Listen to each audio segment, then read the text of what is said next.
Over the years, adults have been asking the wrong question to the younger generation. We have always been asking our children what they want to become in life.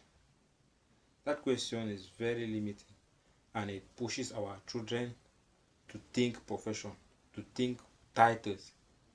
And now it also limits our children because there are a very few number of professions that a child can cite. You pick a random child on the street, I don't think they'll be able to cite you up to 10 different professions. And then when you ask them that question, they will likely pick from the few professions that they know. That's very limiting. So we need to shift from asking them what they want to become in life to asking them which problem they want to solve for their community, which problem they want to solve for the world. You see, that's a shift in mindset. That makes the child to think in terms of impact, to think in terms of value creation, to think in terms of uh, purpose. You see, a child that wants to solve a health problem may either become uh, an entrepreneur who builds a hospital, may become a doctor, may become an author, may become an inventor, and that will still be, you can become a health policy maker or a public health advocate. In fact, there are so many professions that are linked to solving health problems. So if a child focuses on solving health problems, there are so many profession career pathways that the child can take. And you see that the professions that we have out there are limited, but we have an unlimited bank of problems. You see, there are so many problems in our communities, and each child will be able to identify so many problems. And now, when we push our children to think in terms of solving problems, they will start identifying problems around them, and they will start developing the passion towards solving such problems. Is a child that wants to solve an education crisis uh, or literacy problem may either become a teacher, may become a policy maker, may become an author, may become uh, even a software engineer, and so on. A child who wants to solve food crisis may become a farmer, may become a mechanical engineer who produces uh, uh, machines that facilitate farming, may become uh, a, a food engineer. In fact, there are so many career paths in handling food, in solving food crisis.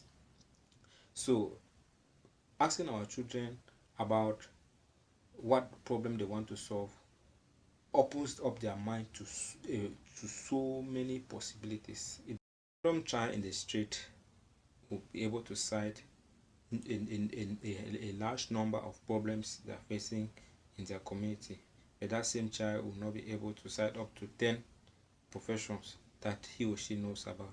You see, they'll be able to tell you that they have bad roads, to be able to tell you about the poor healthcare facilities, about the recurrent electricity outages, about educational gaps, about loneliness, about waste management, things like that. Those are problems that we see daily in our streets. High prices, see, inflation. There are so many things, so many challenges. So if we need to consciously train our children to be able to identify problems, and then they should develop passion in problem solving. They should be passionate about solving a particular problem, because the market of today, the economy of today rewards those who solve problems uh, for the masses. Jesus said something that is mind blowing. Jesus said that the greatest among you will be the servant. That means if you want to be great, you need to serve. And serving is by solving people's problem. You see, Aliko Dangote, for example, has served so many Africans with his solution, and so he's among the greatest people.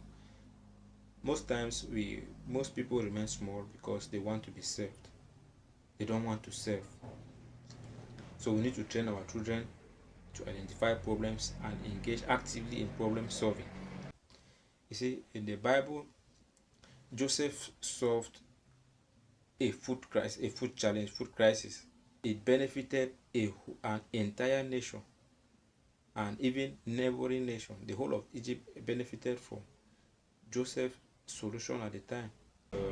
Even Paul solved a serious spiritual problem, organizational problem, and then his teachings impacted so many Christians and is still impacting Christians today.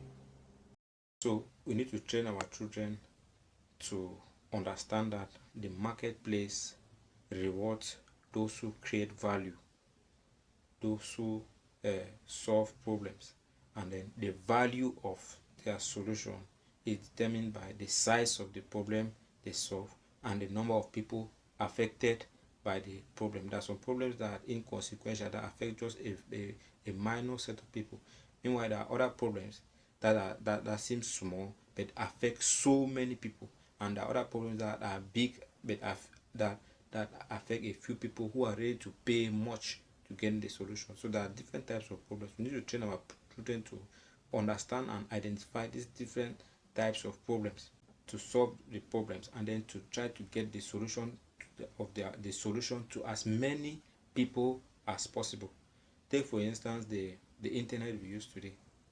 The person who created it, he created a communication, he solved a communication problem, and that has cut across the lives of almost everybody alive today. And he did not limit his solution to his hometown. He found a way to distribute that solution to the whole world. That's impact. That's impact. You see, when you think in terms of problem solving, there are professions that will be created because of problems that have been solved linked to that. There are some professions that have not yet been discovered, but the gateway to those professions will be problems that will generate those professions. So let us think in terms of problem solving.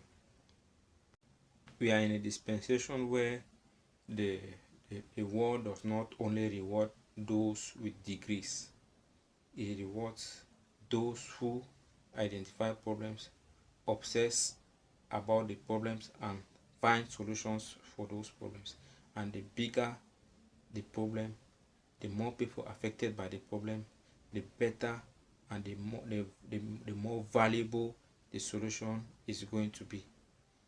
The challenge for us today is that we should identify 10 problems in our community, 10 problems in your industry, 10 problems in your church, and then dedicate the rest of your life. Choose one problem you are passionate about solving, and then dedicate the next 10 years of your life in trying to solve that problem. That's how we become great. Is the CEO of Kami Surprise. We're heading for the top, for the bottom is guided. Join us on this journey. If this content makes sense, you like, comment, subscribe, and then you share. That's how others will discover the amazing content we'll be bringing your way. Thank you.